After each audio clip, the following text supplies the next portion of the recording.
Hello, everybody, and welcome back to Coffee and Geography. And I'm joined with the wonderful Dr. Adrian Cooper, who is also here in the east of England with me. Good morning, Adrian. Good morning, and thank you so much for inviting me along. It was an absolute pleasure. I'm so glad that you took the initiative to kind of like drop in a message, because I know I put out an advert on the STEM learning platform. And folks, if you're a teacher, education setting, you can advertise something that you want ambassadors to help you for. Or us ambassadors can put calls out for help we win the give. And you were like, I'd love to do this. And then when you sent me all these bits and bobs about the kind of work that you did, I was like, yes, this is amazing. And Thank you. everything. So I am and you've been so kind and proactive in sharing things like very enthusiastically, which we're going to have a look at today. So folks, to introduce Dr. Adrian Cooper. So he is the founder and chair of the Felixstowe Community Nature Reserve. So good thing to know if you're in that part of the country, and the Felixstowe Citizen Science Group, and amongst any other things. So I love your bio is fantastic. It's so colourful. So listen to this, folks. Adrian is a passionate geographer, a fellow of the RGS, that's the Royal Geographical Society, and a traveller to 101 nations across 6 continents. Brazil was your favourite, haven't I? Yeah. Oh my goodness, absolutely. Captivated by public engagement with conservation spaces. A broadcaster, including programs on BBC World Services, which were heard by an estimated 20 million listeners. So, yeah, that's not too bad, according to the BBC anyway. A lover of 70s music. Yeah. Oh, absolutely. Lover of 70s music. Yeah. A lover of old movies. And yes, okay, I've had dinner with Mizzy Gaynor from South Pacific and Larry Hagman, J.R. Ewing from Dallas. Oh, my goodness. Yeah. Again, very lucky. And to crown it all off, folks, he is a committed climate ambassador and STEM ambassador. So what a great bio. I mean, I wish we had put it this way. I wish we had more than 45 minutes. Let's put it that way. Oh. Yeah. So, I mean, goodness, where do we start? Well, okay, let's start with the basics then. So it's the Coffee and Geography podcast, but it's all about hot drinks. What do you usually go for when it comes to, your brew? What is your brew to go to? Oh, fair trade coffee. And I get that through Kingdom Coffee. It's organic, it's sustainable, and it's really tasty. So, and this is my favorite mug, Winnie the Pooh and Piglet. Oh, Winnie the Pooh and Piglet. Oh, so yeah, that's it. And on the subject of fair trade, this year we're having a year of collaborations, and I have to give a massive shout out to the Felixstowe Fair Trade Forum that we're doing a lot of work with.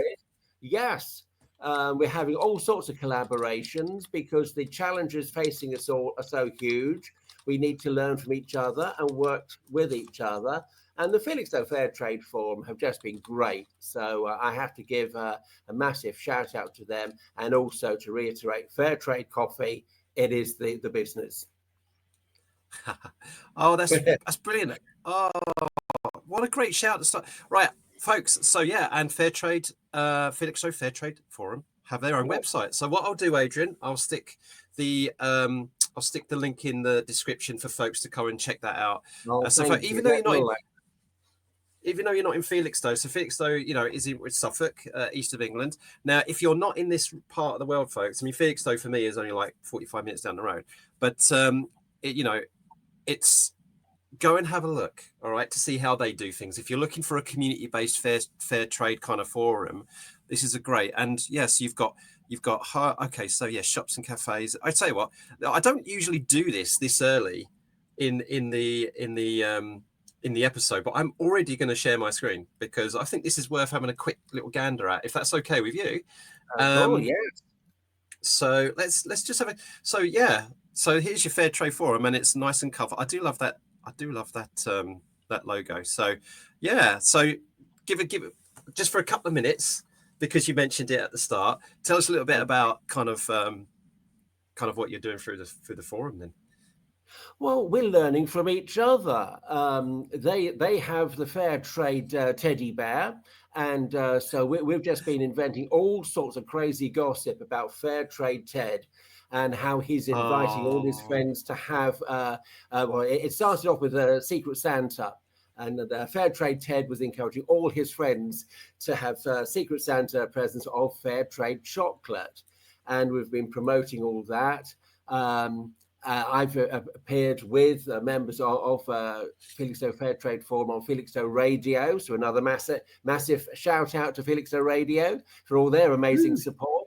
And it's just a process of working together, learning together. I visited one of their team members, wildlife friendly allotments. So we've publicized that just to show what is possible. Later on this year, I'll be giving a talk, hopefully with the Felixstowe allotmenteers about what we've been doing. So it's just increasing the dialogue, both groups raising their profile, learning from each other and beginning to work together. And I think this is the way forward. Right. I've got a request of the folks who run the website, right? We need a picture of Fair Trade Ted on the website. I mean, unless I've missed it. But yeah, we need to get Fair Trade Ted on that. People listening to the podcast like, oh, Kit, you're surely showing a picture. I was like, not yet. Fair Trade Ted is busy doing his fair trade work. He's not got time for promo pictures yet, but I'm sure that Adrian can sort that out at some point. Well, that leads us on to to the second question I usually ask folks is Felixstowe. So are you like East Suffolk coastal through and through, or is Felixstowe a community that you've come into after being elsewhere? So what does Felixstowe mean to you as an individual, and how does it form you as a person? Felixstowe is home. My parents moved to Felixstowe when I was 3, so that's 60 years ago, and I fell in love with wildlife along a rural lane that local people will know as Golfer Road. So you can imagine a younger me, aged about 7, with my little bicycle going down out into the countryside. Yeah, you got the image there. I just fell in love with hedges and wildlife, brooks and streams, but also the connections between all that lot. So although age 7, I didn't quite have the word for ecosystem, I was kind of intuitively learning that.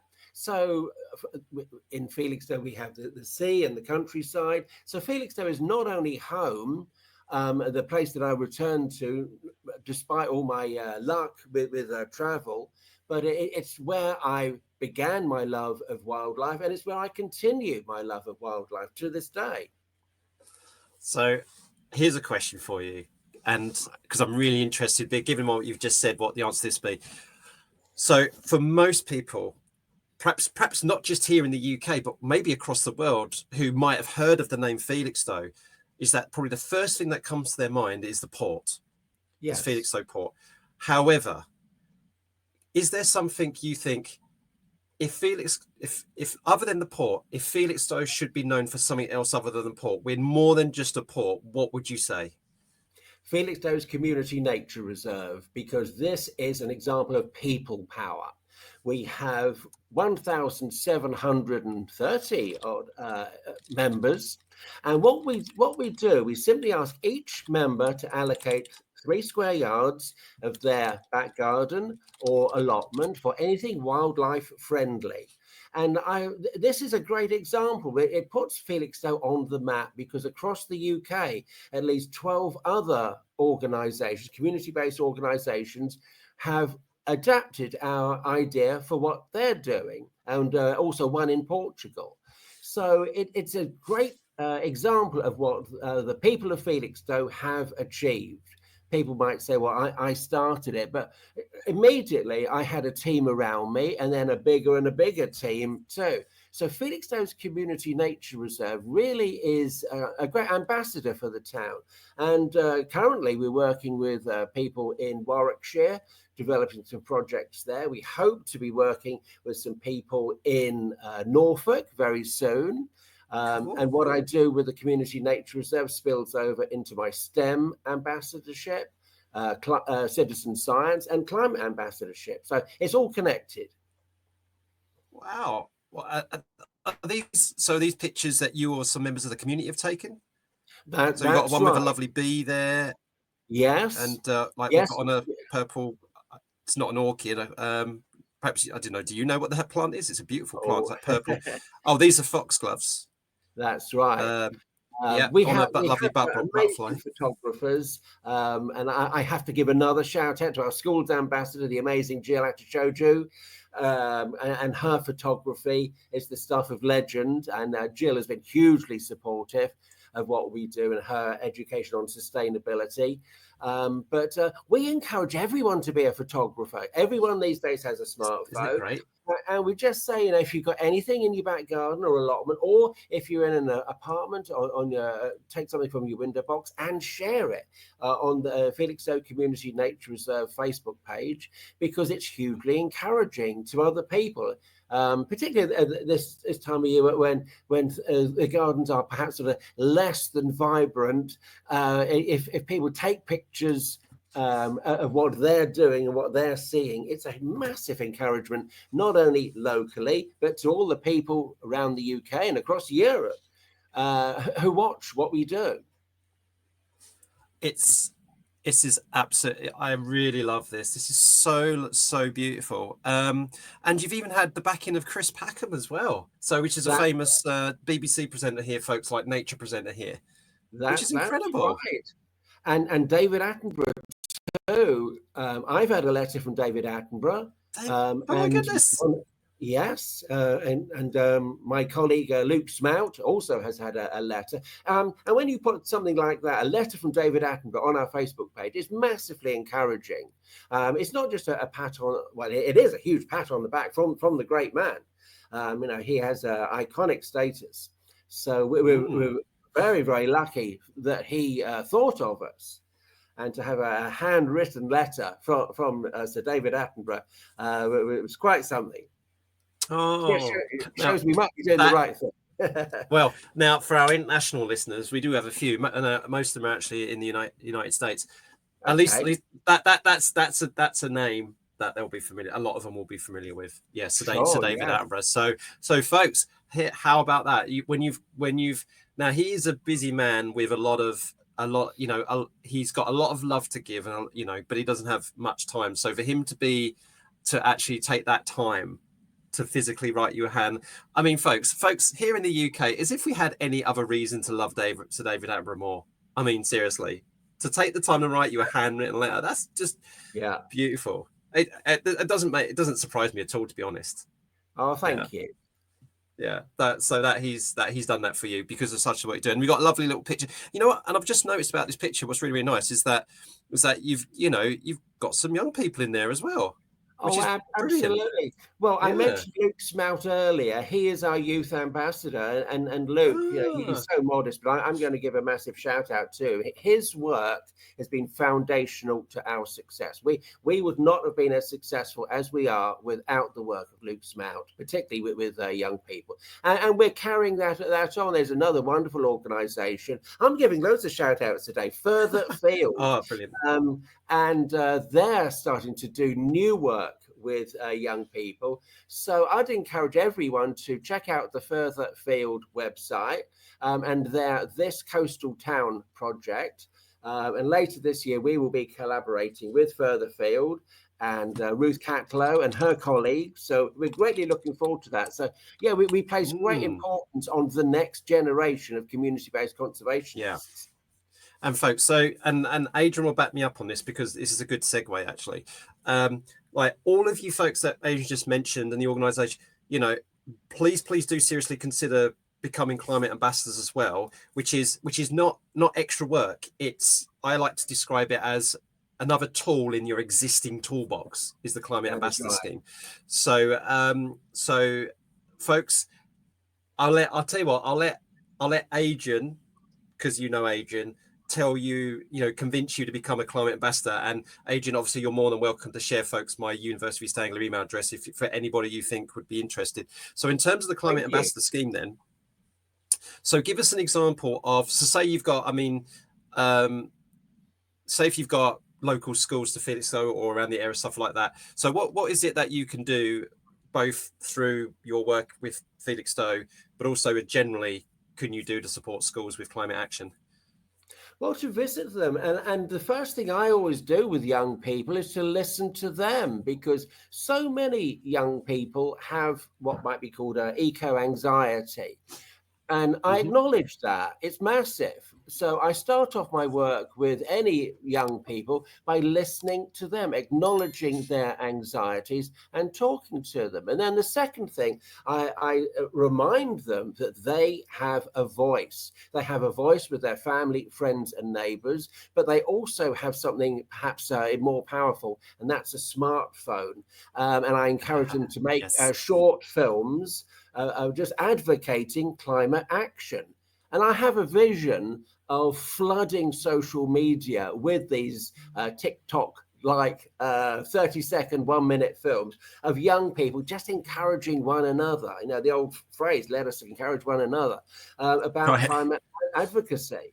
And when you suddenly remind young people that they actually do have a voice and their voice is a resource for climate action, their face changes, the smile comes, the body posture, and they think, yeah, you're right, Adrian, we do have a voice, we do have resources.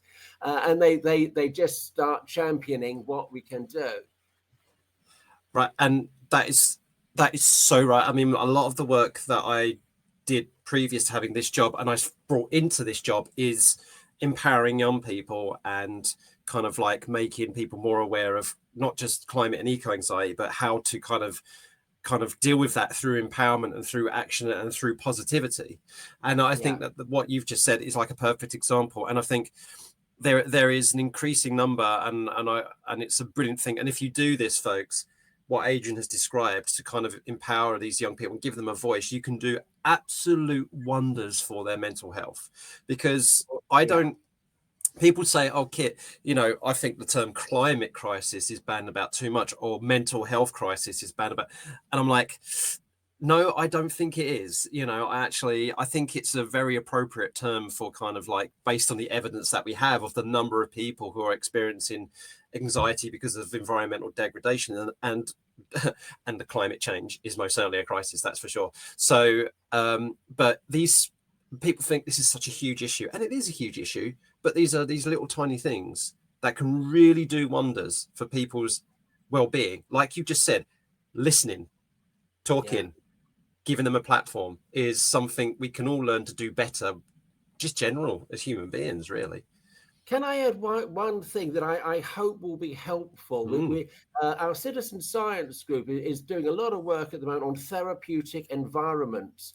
And what we're finding is that young people with stresses, anxieties, all the rest of it, when they start to feel connected to an environment, and we've been doing a lot of work on the Deben Estuary at Felixstowe, when they feel connected to a wider environment, something that's bigger than them, their whole sense of self becomes enlarged. They are connected to that therapeutic environment, and it might not be a river, estuary, it might be woodland, might be anything else. What you find, whatever works for you.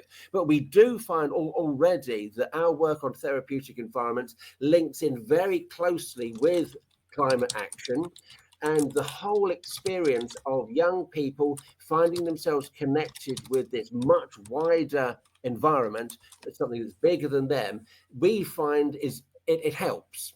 It's not the panacea for all ills. Nothing ever is. But it gets conversations going.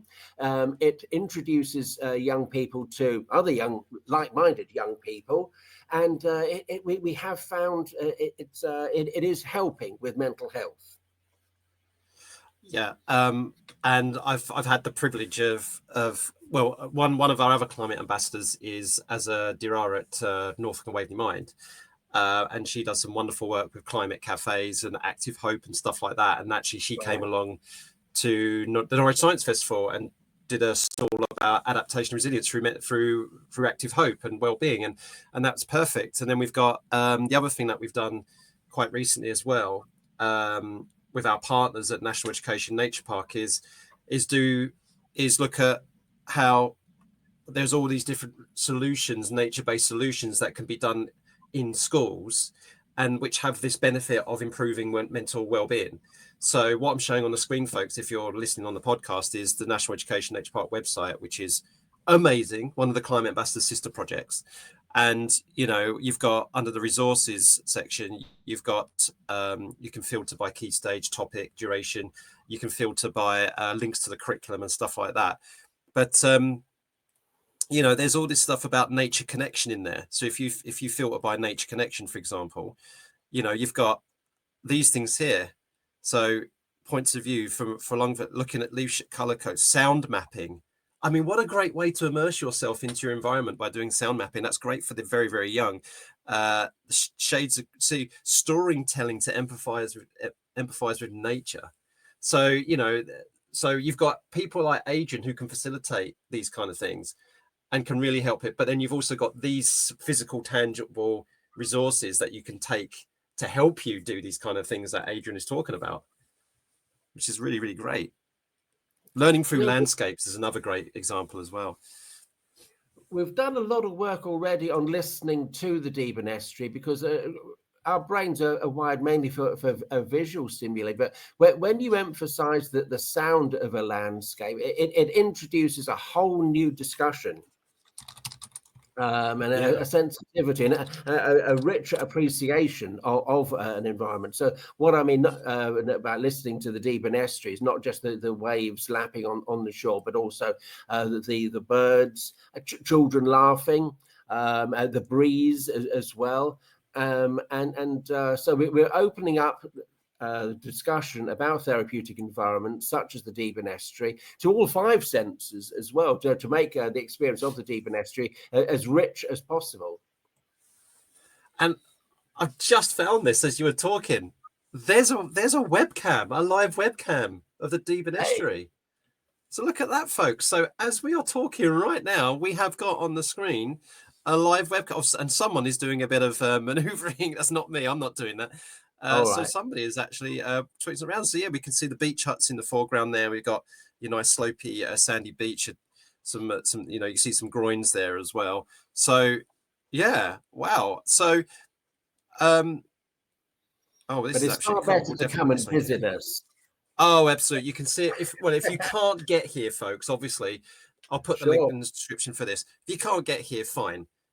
However, yes, go and visit these places. So obviously someone's having a play around with this. I'm not moving this around at all. That's absolutely fantastic. So what I want to talk to us a bit now is about climate action specifically, because one of the things that you folks have done, which has been absolutely fantastic, is you've developed a climate action plan for your Felixstowe Citizen Science group. So for folks who, I mean, I think most people know what citizen science is now, but while I get this up on the screen, do you want to quickly just describe what you believe, what you think is meant by citizen science? Yes, citizen science at its best is always a collaboration between local people who have a passion for their environment and a conservation professional or an academic professional who can guide the data collection and the whole process of gathering data and information and sharing it in the most appropriate and professional way. So the key word is always the collaboration between the professionals and the local people.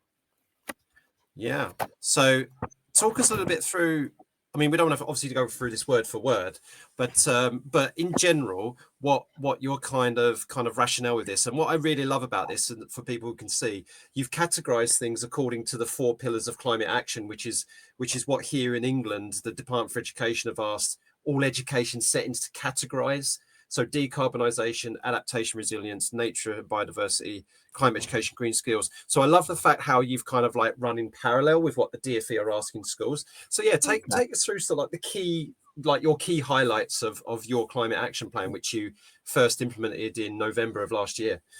Yeah, the key, well, one of the key features, it's all on one side of A4, so it's not a huge volume. The second thing is that we focus on achievability, because we didn't want to overwhelm people with a plan that no one could achieve. There's no point in that. So we intend this to be a very long-term journey, but we're starting off with small steps. And for each of our categories, decarbonisation, adaptation and resilience, nature and biodiversity, and climate education and green skills, we've got a baseline. In other words, where we were when it was implemented on the 27th of November. And that's just an honest acknowledgement. Everybody has to start somewhere. And so our baseline is where we were. And then for every baseline and for every category, we've got our goals. And we try to make them achievable and relevant, and also with a time thing. So, for example, decarbonisation, scope 1 emissions, and just to remind your listeners, those are direct emissions, sources owned or controlled by the people in question. So that's what we mean by scope 1 emissions. When this action plan was implemented on the 27th of November last year, only one member of the Felixstowe Citizen Science group had a hybrid vehicle. So our goal for scope 1 emissions, by the end of next month, we want to have at least 10 citizen science members who have seriously investigated buying or renting a hybrid or electric vehicle. And when we use the phrase seriously investigated, we mean actually getting a quote and having a test drive to see what these vehicles are like. So that's doable, isn't it? We're not saying you've got to go out and buy one already, because that's unrealistic. So we've got other baseline groups and goals for scope 2 emissions, which are indirect or purchased electricity or heating. And then scope 3, the very difficult one, value chain emissions from suppliers. And of course, that's the one that's where you need to start talking to other people that you're doing business with and getting those conversations going. But moving down our list, adaptation and resilience, the baseline, where we were in November last year when the plan was implemented, 6 members of Felixstowe Citizen Science had trees in their gardens. By the end of next month, we'd like 6 more. And I can let the cat out of the bag. They have already achieved that as well. So, guys, fantastic. Well done, team. Yeah, congratulations and thank you. So that's what we're doing. We're moving forward. And when we get into next month, we're going to see where we are, what the team thinks, and through their conversations with family, friends, neighbours and others, what we have learned and how we can move on to the second phase of our climate action thing. But the main thing that I would recommend to other communities is keep it simple. Have it ideally as one side of A4 so that everybody can relate to it, but also achievability as well. Don't overwhelm people. And that is a pretty good experience for what we have found in Felixstowe with our climate action plan. And what a great model for schools and nurseries, because schools and nurseries are so time poor and so strapped for time and resources and things like that. And usually the person who gets assigned as the school sustainability lead already has a hell of a lot of responsibilities already. It's very rare actually that someone is given dedicated time to be something like a sustainable lead. And I bet some of them would be like, oh, you're the head of geography, you can be the sustainable lead, or you're the business manager, you can be the sustainable lead, kind of thing. And it's kind of done like that. But I think this, so folks, so all education settings in England have to have a climate action plan by the end of this year. And if you are struggling, and if you're thinking this has got to be a major document, well, Adrian has just shown a way forward to get started. It could be one side of A4, something for each of the 4 pillars, and a baseline and where you want to go. Just get started. And I always say, Adrian, as well, is that there are statutory documents that schools have got to do. They've got to do their school improvement plans. They've got to do their school evaluation forms and things like that. Link it into existing documents, because there are going to be some overlaps. So if you're developing your school grounds, then you can have sustainability targets in your school development plan, but just reference it in your climate action plan, so you don't have to really overdo it. So this is a fantastic tool. So I guess so. When one thing you could do, folks, if you have got a climate action plan for your organisation or for your community, like Adrian's got, then becoming a climate ambassador to kind of like share your thought processes with them is probably be a great idea to do this with schools. So yeah, have you just just a question. So have you managed to help like a particular school, or suggest maybe to a school or someone you know who works for a school about, well, this is an approach that you can take? Have you managed to have those conversations yet? Not yet, but I have been booked through STEM Learning to visit a school. Discussions are ongoing with that. So I'm greatly looking forward to that. That's happening next month, so not long to wait. And we're just going to be talking about change in science and STEM and climate change and adaptability.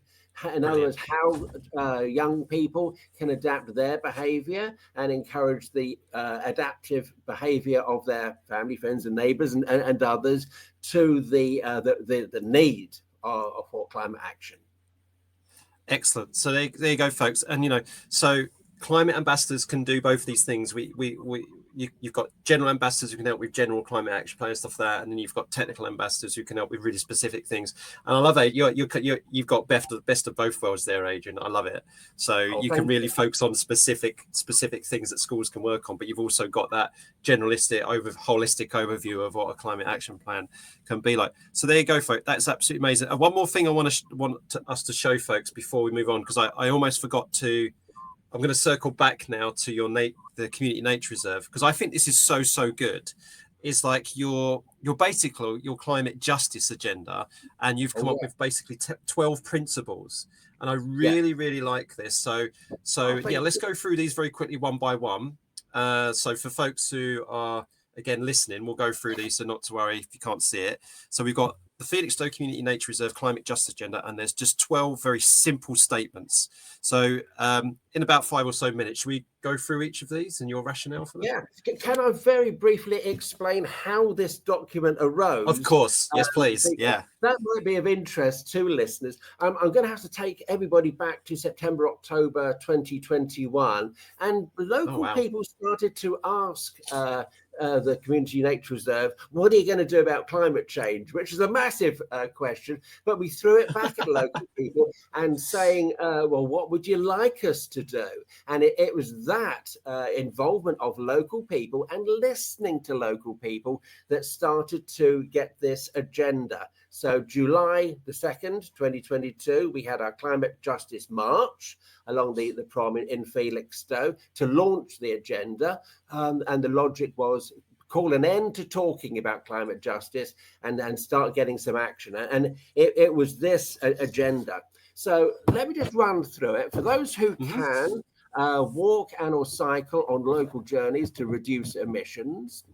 Again, it's a very simple thing, but every action that we do, it makes sense. It makes a difference, because I'm a huge believer in people power. Number 2, use more public transport wherever possible. Recycle old or obsolete digital devices through Envirophone or similar groups. Use more PV solar panels on local homes, schools, public buildings, business premises. Number 5, eat less meat to reduce demand for land to grow cattle feed and therefore to reduce deforestation. Number 6, to encourage local people to own electric and or hybrid cars. And then use smart meters to monitor and manage domestic energy consumption. Adopt car sharing wherever possible. Use more home insulation to reduce the demand for energy. And of course, number 10, support Felixstowe's Fair Trade Forum. It had to be said. And also local school pupils to encourage their families to adopt these solutions. Gets back to what I was saying earlier about young people have a voice, and that's their big resource. And of course, encourage your own family, friends, and neighbours to do the same. And no one is saying that everybody's got to do every one of those, but do what you can and discuss it with others. And we've had huge support from this to one-to-one conversations, small groups. A local magazine has been massively helpful. Spotlight on Felixstowe. Awesome. I have to give it a shout out. Felixstowe Radio has been hugely supportive. East Anglian Bylines. National Biodiversity Network. I have to give a massive shout out to them for their support. And the National Biodiversity Network, the UK's largest network of conservation groups with over 200 members. And finally, we've taken it right across the European Union. With amazing support from the European Citizen Science Association and the European Citizen Science Platform. So we've had massive support. And on the subject of Europe, the first European Citizen Science ambassador to take us up on that was the Czech Republic ambassador. So there was a glorious moment when we were huge in the Czech Republic, and with his 800 followers on social media, that suddenly introduced what we've done in Felixstowe to the Czech Republic. And it just shows citizen science. And suddenly our agenda was no longer small and parochial, it was international. And that was really encouraging. That's incredible. And I'm a big advocate of the pebble in the pond analogy. You know, it just takes one single pebble to be dropped in the center of a pond, and those ripples can go, and that can be used for both good and for bad. But if you can use that for good, you have no idea how much people. I've had people tell me, Kit, you're only one person, what can you do? And I'm like, and I always go back, I might not be able to do directly much, but I can be the pebble in the pond as long as I do that. And that is a great example. So you started with a small group of people, it's grown to this community nature reserve kind of thing. So then it's gone local, it's gone community based, and then through word of mouth, through sharing your ideas and what like that, it's now gone beyond Felixstowe and even beyond the country. And and then it can have one person in Czechia to take that and then be the pebble in the pond for them. And it's so don't ever think, folks, that your efforts can make a difference, right? Because it really, really can. I mean, you may never, ever see the fruits of that. You may never get to see where those ripples go, never. But almost that's irrelevant, because if you're worried about that, then you're obviously more doing it for yourself than for other things. But it's and I'll tell you a quick story, Adrian. Every now and then, just like you did with those folks from Czechia, you get every now and then you do get something back. So about 3 or 4 months ago, I got an email out of the blue saying, "Hi, my name is such and such. I remember going to one of your talks in 2020 or 2021 about like climate justice or something like that," and they've said, I'm now running like a funded research project on like youth voices, climate justice voices. Wonderful. And I've been fully funded, and the seed was started. The pebble and the pond effect was me going to your talk. And I'm like, whoa. So, I don't expect to get emails or stuff like that. But when you do get them, it just gives you a boost of motivation that you're doing can make a difference. So on the subject of funding, a lot of people ask me, where do you get the funding for Felixstowe's Community Nature Reserve? Of course. Oh, what a good question. Yeah, but we don't. We don't even. We've never had funding, and we don't even have a bank account. And I shock people playfully by saying, when a community organization doesn't have any money, it's a great thing. And they look so surprised. Okay. It obliges us to be very creative, and it also obliges us to make new friends, to be gregarious. And for a community organization, that is no bad thing. But through our collaborations and through the recognition of others, we've made a wonderful film with Suffolk Wildlife Trust. We've been on BBC television, Radio 4, Radio Suffolk, and much else. We've had a lot of fun on not even a shoestring. So people should never think, we could never start a community nature reserve without funding. Well, you can. You don't need money to start a community nature reserve. What you do need is a project team. and individuals, they will very quickly find that there's a lot of work, particularly starting it off. So get yourself a project team. And if you can't find a project team, then now might not be the time for your community, but always be receptive to meeting like-minded people and then float the idea, because then it might be the time. But funding isn't necessary to start things off or to get them going. That's great. And another thing that came up yesterday when I was at the Natural History Museum with the other sister projects is someone said, if you're a community or a school and you've got like newsletters, like most schools have like PTA newsletters, friends of, stuff like that, ask your community. So say we're looking to create we've got like, there was this one school, oh yeah, where was it? It was, I think it was in Southend, which have like a courtyard, like a playground courtyard, but it was all concrete. And they basically just asked their parents, carers, communities through their newsletter saying, we would like to make this a lovely potted plant, wildlife potted plant kind of areas and stuff like that, just to make it. And like, they had dozens of people bring potted plants and stuff like that. One grandparent says, I've got 6 fruit trees, potted fruit trees, I'll bring those. And just gave the school a fruit tree. And then we saw this before and after picture. And then the after picture, you've got all these beautiful, and what I love about it is that you had some classroom and its windows open out to this courtyard. So you've got this like concrete courtyard, then you've got a fence and you've got the main road. And so I'm thinking, that can get very hot, very stuffy coming in there, very polluted coming in. But now they've got these beautiful potted plants, wildflower plants like that are underneath the windows there, and it's nice and green there, and they're saying they've got now bees and stuff like that. Imagine that kind of freshness that's now coming into that area and into that particular room, because I just asked. Then no money involved. So one of the things one of the things we've done in Felixstowe is to be an advocate for plant swapping. It's a good idea.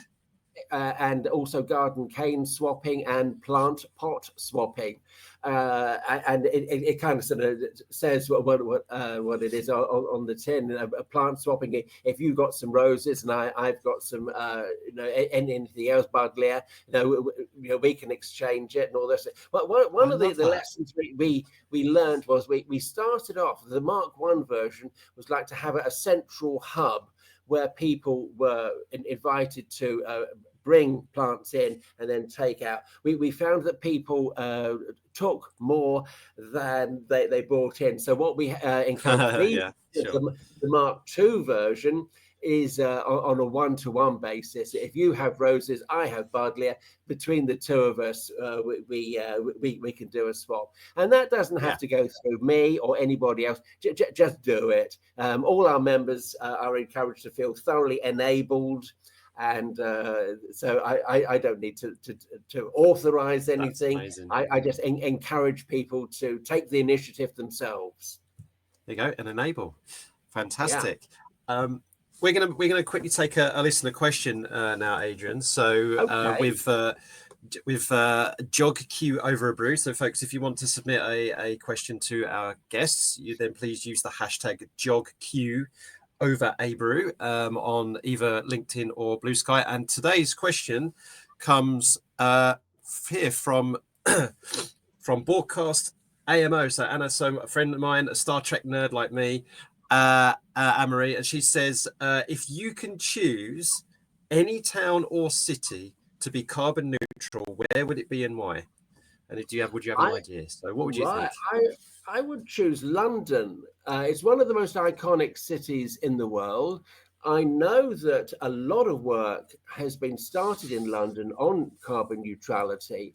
And I think it was late last year that I was talking to a lady from Paddington and their community group. They're doing a lot of community-based work.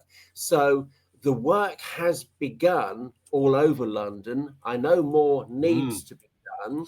But as one place for carbon neutrality, my choice would be London. And I want to give a massive shout out to previous podcast guest Dan Raven Ellison, who started off the London City Nature Park National London National City Nature Park or something like that, City Park. So basically trying to convert London into the first urban nature park in the world, national park in the world. And so, yeah, and he's done such an amazing job, and they've got rangers and everything. So I think they would be like an absolute key kind of like partner in terms of your vision for carbon neutrality in London. So I just want to say hi. I know Dan listens sometimes. Hi, Dan. Another shout out there for the wonderful work that you're doing, you and the Rangers and the team are doing down there in London. So yeah, brilliant. Thanks for that, my friend Anne-Marie. That's a lovely question. Right, we are going to do two last things now. We're gonna have a little bit of fun, and we're gonna spill the beans because in your spill the beans, you say you love 70s music, but you're also so you love 70s music, Led Zeppelin, Rolling Stones. Your favorite album is Exile on Main Street by the Rolling Stones. Yeah. So, but you also love 70s movies. So here's a question for you then. If you could only have one, like desert island question, yeah, and it's either I'm gonna go old school now. A mixed cassette tape of 70s music and a method to play it, or an old VCR player, and you can power it, maybe with solar panels and stuff like that, and a box of maybe 4 70s movies. Which one would you choose? Would you choose the 70s music, or would you choose the box set of VHS 70s movies? That's a tough one. I always go back to my music. You might say that the pictures are better. But if I, of course, know 70s movies, I'm thinking Martin Scorsese, of course, Mean Street, and slightly out of the 70s, Raging Bull, and all the rest of it. I love old movies. Oh wow! But I'd always choose my music. Led Zeppelin, Rolling Stones. I've been listening to alternating Sticky Fingers, which Rolling Stones, which came before Exile on Main Street, and just blown away by the musicality of those 2 albums. But you've got Led Zeppelin as well. That speaks for themselves. And I was watching that becoming Led Zeppelin documentary the other day, and it just shows the rise of true greatness.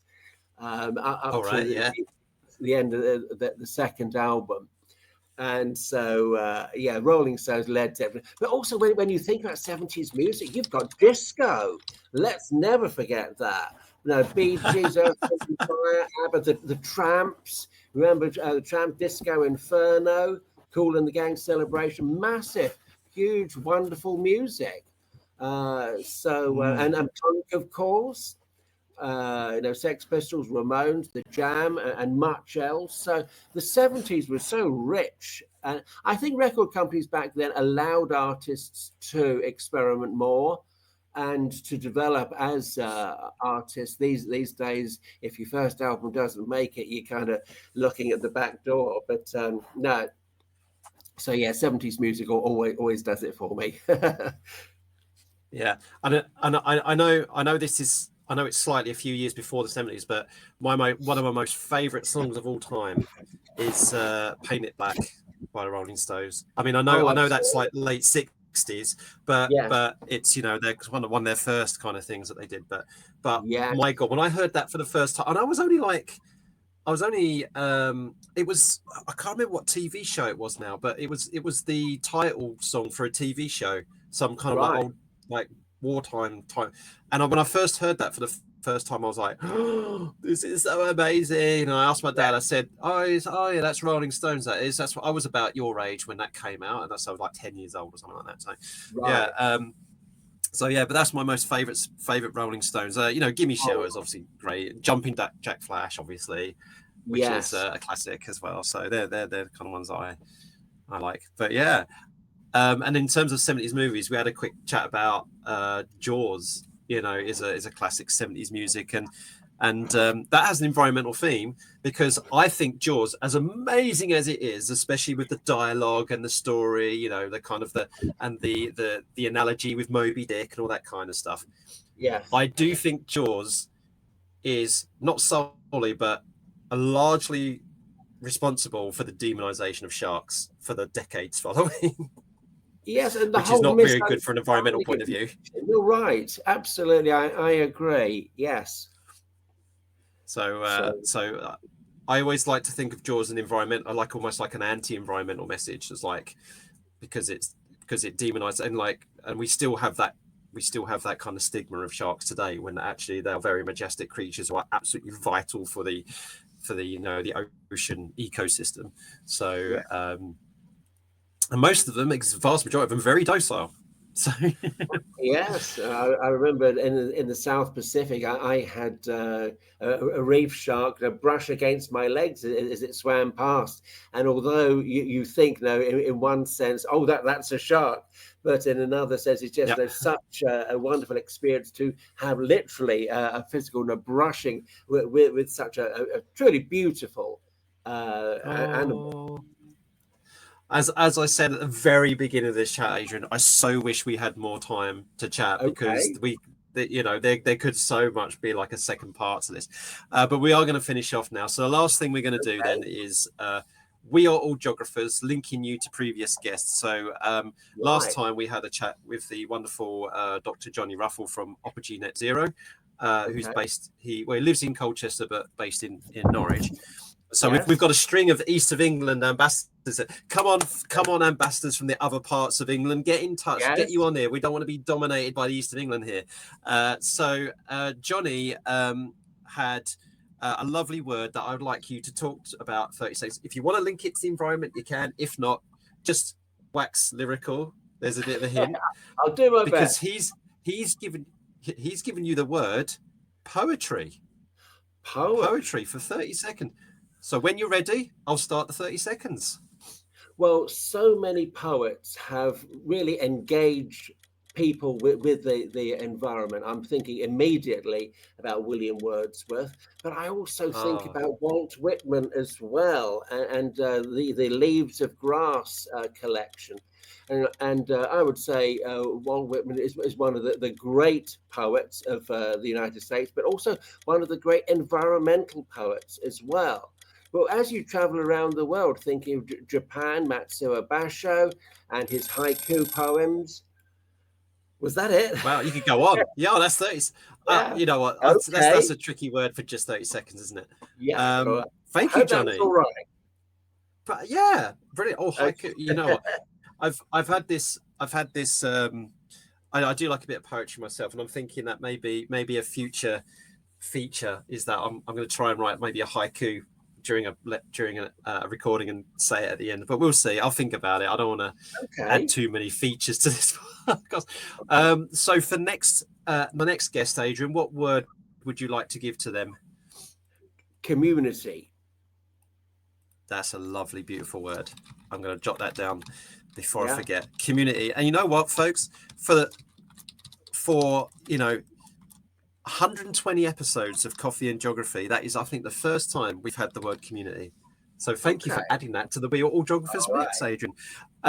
Adrian, you've given so many shout outs already, which is amazing. So last chance for any other people you want to say hi to, and where can people find you if they want to get in contact with you? Other shout outs, it has to be Felixstowe Radio. A massive thank you to Laura Locke and her colleagues. Pete Seven and Kearney and all of them. They've been hugely supportive. In terms of where you can find me these days, my own personal social media is on Blue Sky, Dr. Adrian Cooper 2025. And share what you wish. Send in questions about the Community Nature Reserve if you wish, and I'll be very pleased to try and help if I can. Oh, that's absolutely brilliant. Adrian, I've really enjoyed this chat, and what is hopefully going to continue to turn out to be a sunny day here in East Anglia. Sun's just brightening up here in South Norfolk. I hope it is for you too. Yes. And yeah, what an absolute pleasure. I'm so thankful for all the work that you do, that you're doing with the community, that your community is doing, and that you're bringing that into the Climate Ambassador scheme as well. So thank you for everything that you're doing. My pleasure. Thank you very much.